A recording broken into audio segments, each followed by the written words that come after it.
In this lecture, we will discuss the concept of convexity, convexity of domain and functions. So we'll talk about convex domain and convex functions, and then continue into the discussion of the quadratic function. And before we finish, we'll have a little chat on unimodality and multimodality of functions. So what is a convex domain? In the space, if you take a subset, a domain, which is such that for every 2 points belonging to that domain, the entire line segment joining them also belongs to that segment. Okay, so 2 points belong to a convex region means the line segment joining them belongs to it completely. Okay, so that means that if you can show that this property holds for 2 arbitrary points in the domain, then that region is convex. There should be no confusion regarding this showing an arbitrary point in the line segment joining x1 and x2. You can see that as you give alpha equal to 0 at the lower limit, you get x1. As you give alpha is 1, alpha equal to 1, you get x2. And in between, as you vary alpha, you get points from x1 to x2 continuously. If you give a negative value for alpha, you will get a point in the same line, but before x1, okay, beyond the line segment. Similarly, if you give a value greater than 1, then you will get it outside the line segment, but in the line on the other side. Okay, so it is this. So alpha equal to 0 gets you here, then 0.1, 0.2, 0.3, 0.4 up to 1 gets you here. Alpha negative will get you points along this. Alpha greater than 1 will get you points on this. Okay. This is a non-convex region because here, though x1 and x2 are inside the region, the line segment completely is not outside, inside. Part of it falls outside. So this is a non-convex region. You would think that we talked about convex region, why not concave region? The problem is that there is no region possible that can be called concave. Why? Because you see, a convex region looks like convex from all sides. Okay, from whichever side you see, you find it convex. Any non-convexity is associated with such undercuts. Okay, cutting into compared to a straight join. Okay, so everywhere undercuts, you cannot have a domain. Okay, so there is no concave domain as such. Now convex function. A function f is said to be convex if for any 2 points, if you evaluate the function at a point in the line segment joining the 2 points, then that function value is always going to be less than equal to what you would get by the same combination 1 minus alpha and alpha of the corresponding function values. That means if you linearly interpolate the function values at x1 and x2, then that linear interpolation approximation, chord estimate, is going to be always an overestimate. Okay, so interpolation or chord estimate is always an overestimate like this. This is the function value at x1, this is the function value at x2, and anywhere in between x1 and x2, if you try to make a linear interpolation between these two function values, you will get the corresponding point on this line segment. And the function value is always lower than that. And such a function is a convex function. You see, this is the typical shape of a convex function. And the function is called strictly convex if the equality here holds only when x1 and x2 happen to be the same point. That basically means that for a strictly convex function, the function graph will not have any straight segment. That is what it means. Okay, because in the case of straight segment, linear interpolation would give the function value exactly. So such a thing is ruled out for a strictly convex function. In the case of a convex function, that can happen. Okay.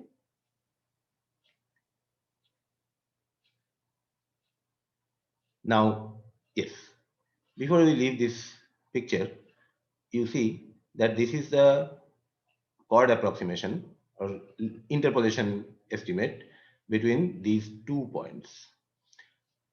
There is another way of making an estimate of a function at a point where you have not evaluated it is by drawing a tangent. And you see the tangent approximation is going to be lower. So here the function value is this much.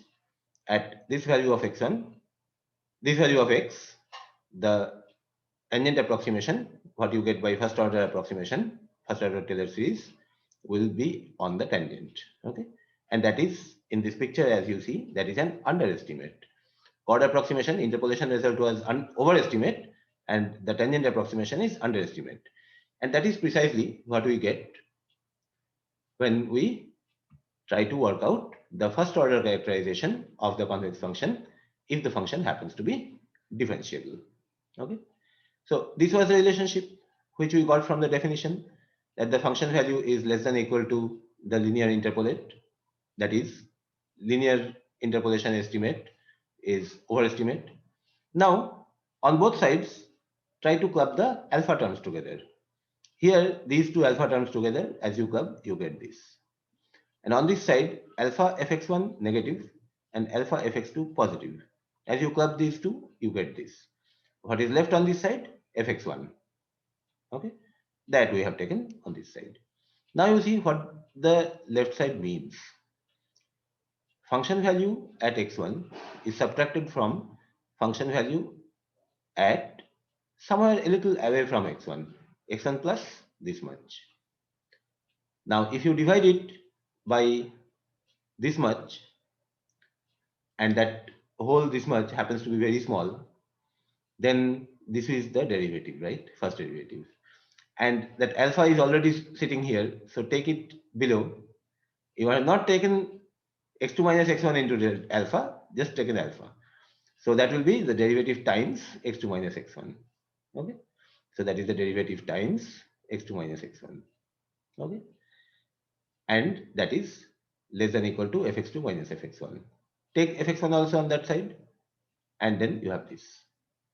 So with alpha infinitesimally small, you would get this. What does this mean? The left side now is the tangent based approximation, first order truncated Taylor series, you see, for fx2, and that is an underestimate. Fx2 is greater than or equal to that. The actual function value is between the tangent and the chord. Greater than or equal to the tangent approximation, less than or equal to a chord approximation with a distant point. And here also, because of the same basic logic, the strict inequality will hold for a strictly convex function. In that case, the equality will not be possible. Okay. So this is the same sense, essentially ruling out linear variation of the function. So tangent based approximation gives an underestimate. So whatever meant that the chord based approximation is an overestimate, that actually turns out to be equivalent to the statement that tangent based approximation is an underestimate, and that you can do for a differentiable function. Now here, for simplicity, we started with a single variable function. Okay. For a multivariate function, this derivative, the role of the derivative will change, and that will be the directional derivative. Okay. So directional derivative is gradient transpose the unit vector along that direction. And that unit vector, when you put together with the magnitude of this, is the vector difference. Okay. So this equation will replace this equation for a multivariate function. Okay. This is first order characterization. Next, we go to second order. If the function is twice differentiable, at least, then the Taylor's formula in the remainder form gives the second order approximation as this in the remainder form. Okay. So function value at x1 plus derivative value at x1 into the difference of x plus half second derivative value at some point between x1 and x2, that is this x bar with w like this, into the difference of x values square. Okay. Now, just now we have seen the first order characterization, that is this is an underestimate for fx2. That means this side, only these two terms together is less than or equal to this. And that means this side, this term has to be non-negative. Okay. And this is anyway a square. So what has to be non-negative? This second derivative. So you say that the second order characterization of a convex function is that its second derivative is non-negative. That is this. And for a strictly convex function, it will be positive. So a non-negative second derivative characterizes a convex function. A positive second derivative characterizes a strictly convex function. As we proceed, for a multivariate function, the second derivative will be replaced by Hessian, and as you need one number, so you will be talking about not one number, a bunch of numbers. Okay, in this case. So you will be talking about eigenvalues. So you will say that all eigenvalues, whatever is delta x, it has to give positive scaling. Okay. So that means a positive semi-definite, that is equivalent to non-negative. Okay. Greater than or equal to 0. So positive semi-definite Hessian would signify a convex function, and positive definite, all eigenvalues are strictly positive, would signify a strictly convex function. And that's all. Okay. Now, whatever we till now have done for 2 points, we define the convexity of a function based on 2 points, right? Now the same thing over a number of points also holds. And that generalization is called Jensen's inequality. In the beginning of 20th century, Jensen proposed this formulation. So if fx is a strictly convex function, then for n values of x like this, and corresponding n non-negative coefficients, c1, c2, etc., with their sum being equal to 1, the function value at this linear combination, c1x1 plus c2x2, etc., is less than or equal to the corresponding linear combination of the function values at the endpoints. And here we have said strictly convex function. So the equality will hold only in the trivial case of all x1, x2 being the same. Okay. This kind of a linear combination with non-negative coefficients and all those non-negative coefficients summing up to 1. That means each of them falls between 0 and 1 and their sum is 1. Okay. So such a linear combination with such a set of coefficients is often called a convex combination. Okay. We will come across it quite often. Now, for the 2-point case, that was the definition of convexity. Okay. And this is a proposition. Now, the case for n equal to 2 follows directly from definition. That turns out to be this, because here it should have been c1 x1 plus c2 x2, but c1 plus c2 is 1. So in place of c1, I have written here 1 minus c2. So this is straight from the definition, and that is correct. And this gives us the seed for induction to establish this proposition. Now, the moment the word induction has been uttered, you now know the line of proof. After n equal to 2 has been established, then you will say that let us assume that this proposition holds for n equal to k. And from there, try to conclude through steps of logic that it holds for n equal to k plus 1 also. As we try to do that, we assume the proposition to be true for n equal to k. Then for non-negative Ci, all of them summing up to 1, we will assume basically this. Okay, there is a function value at the linear combination is less than equal to the corresponding linear combination of n function values, k function values. Okay, and then try to check the case for k equal to n equal to k plus 1. So for n equal to k plus 1, rather than Ci, now say di. So with all the di's summing up to 1 and each of them being non-negative, you have this. This is the corresponding right side, and you want to check whether it is greater than or equal to whatever comes in the left side. Okay, here di will come, here k plus 1 will come. So let us check that. So try to sum these things. So out of these sums, some k terms have been retained here, and the last term has been kept separately. Now this is a sum very much like this, except that these di's don't sum up to 1, because these di's together along with this would sum up to 1. So what we do, these di's we sum up together, and whatever it is, maybe it is not 1, it is not 0.95 or whatever it is, with that we divide here. So this equality is maintained because whatever we have multiplied with, we have divided with inside. Okay. So, but now these things will sum up to 1 for k such coefficients, because below we have the sum of all those k numbers.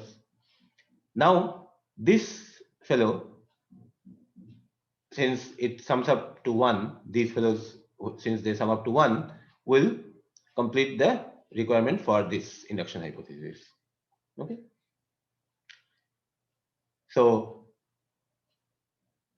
with that, we will conclude that this bracketed thing is less than equal to the sum of some is less than equal to, sorry, greater than equal to, because we have written here the right side.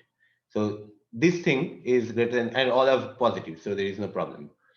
So this side is greater than equal to whatever would come on this side, function value at the corresponding linear combination. This entire coefficient is di by this. Okay, that would come from the induction hypothesis.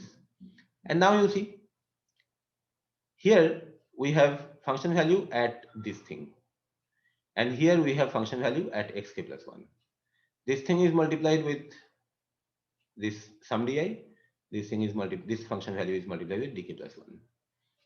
And from the definition of convexity, we know that this sum, this linear combination of the function values f at here and f at here is greater than equal to the function value at the corresponding linear combination of x's. That is, this into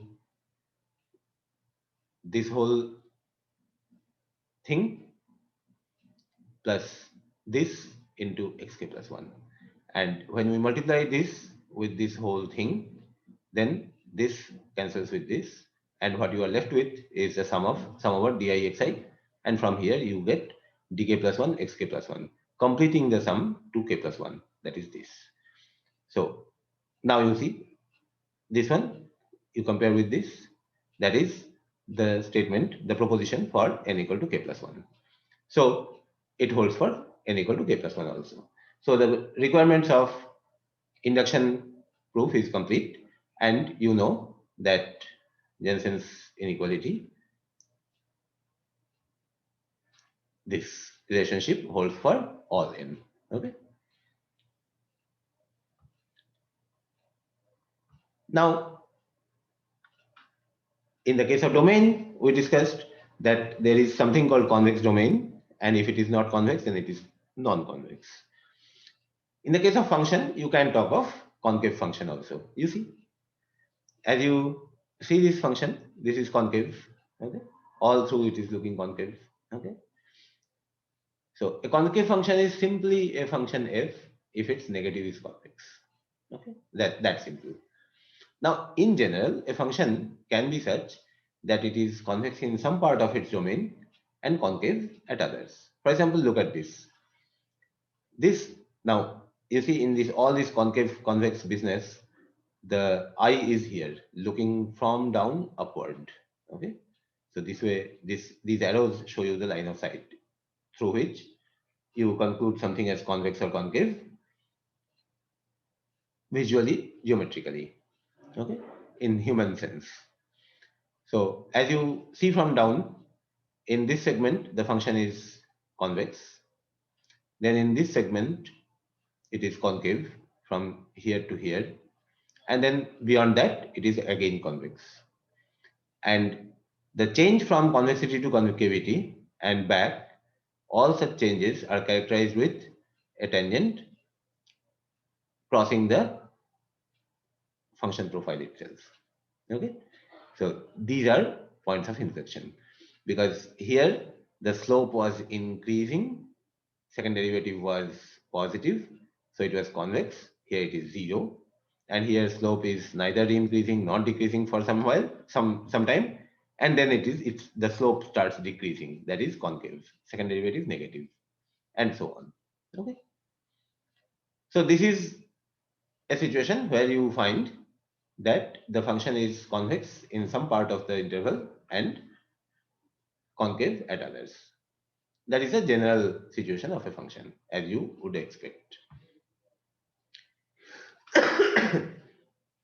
Now, from this much discussion of convexity, you can actually establish some interesting consequences. One is actually a generalized version of very well-known results. Okay, suppose x1 to xn are n positive real numbers, and w1, w2 up to wn are non-negative real numbers, taken in the sense of wet values. With this, you see this is going to be a convex combination. You define mh as this, in a way harmonic mean, mg as this, in a way geometric mean. You see the to the power 1 by w1 plus w2, that you did not need. Okay, that root you did not need because w1 plus w2 etc will sum up to 1 anyway. So similarly here, this is actually the arithmetic mean and this is the RMS value. Okay, so among all these four, you can establish this inequality. Compared to the harmonic mean, geometric mean is greater than equal, arithmetic mean is still greater than equal, RMS value is still higher or equal. And equal they would be only when all the values are same. That is a trivial case. Otherwise, typically, it is inequality. Okay. So how do you establish all these things from convexity of functions? You first check that this is a convex function. How do you quickly check it? Either you can plot and see from downward, from down upward, okay? Or you can evaluate the second derivative and then see that for positive real values, that is positive, strictly positive. And then on this convex function, you apply the notion of convexity, that is Jensen's inequality, because there are n numbers here.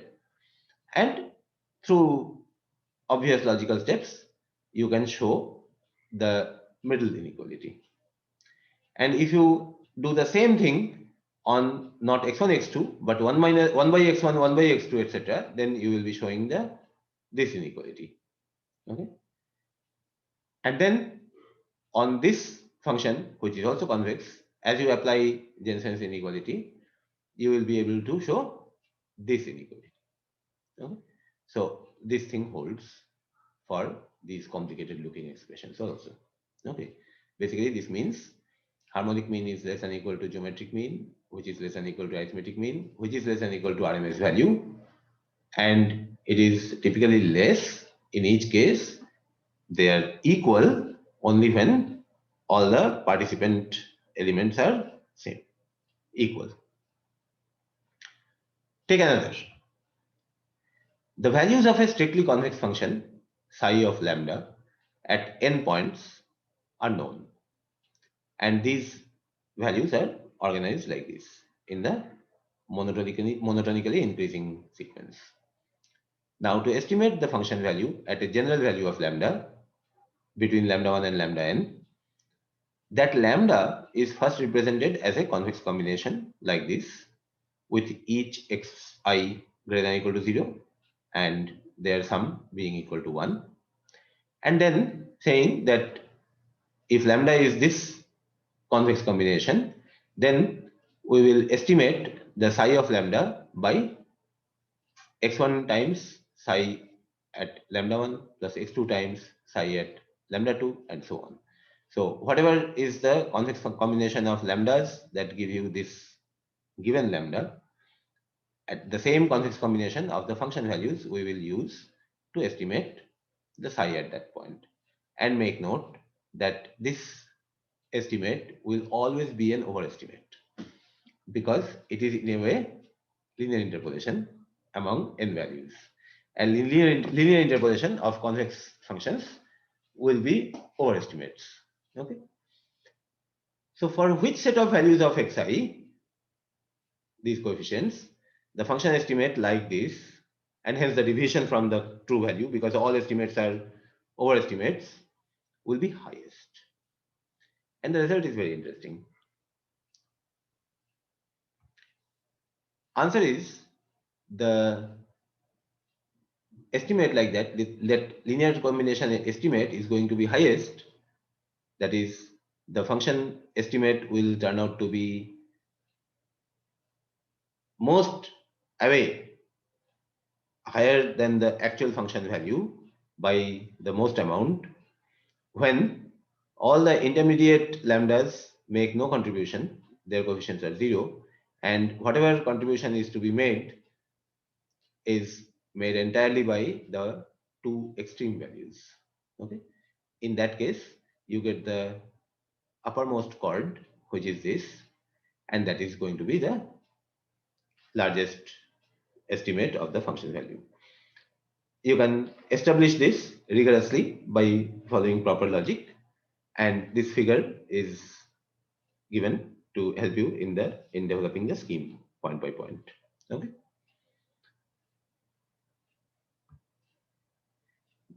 Now, the general multivariate quadratic function is like this. For scalar, it is half ax square plus bx plus c. For vector variable x, bx turns out to be b transpose x because x is a vector, coefficient is also b, coefficient is also a vector. Ax square gets replaced by x transpose ax, where A is a square matrix. So this is basically a quadratic form. Now this general multivariate quadratic function has a gradient which is a linear function of x. If you differentiate this with respect to x, okay, if you evaluate the gradient, you will get ax plus b. In fact, you should check on your own to establish to yourself, to convince yourself that indeed its derivative with respect to x1, x2, x3, x4, as you assemble, you do get this. Okay? And the second derivative, that is the Hessian, is going to be just A. That is a matrix. Okay, and that is constant. That's the important thing, because only because A is constant does not depend on A. That is why this is a quadratic function. Okay? Now, the existence of a minimum for this function, whether that minimum is unique or not, if it is not unique, then there are possibly infinite solutions of it. All that is directly linked to the solution of the linear system ax plus b equal to 0, because at the minimum point the first derivative has to be 0. And since for this you do not need any iterative algorithm for minimizing this quadratic function, you don't need any iterative algorithm. Okay, it is just equivalent to solving a linear system of equations. In particular, if A is positive definite, then there is a unique minimum, and that will be at the same x where you get the unique solution of this. If A is positive definite, then it is non-singular also. So it is going to have a unique solution. Okay. So no optimization you have to learn to basically minimize this function value, this function. Okay.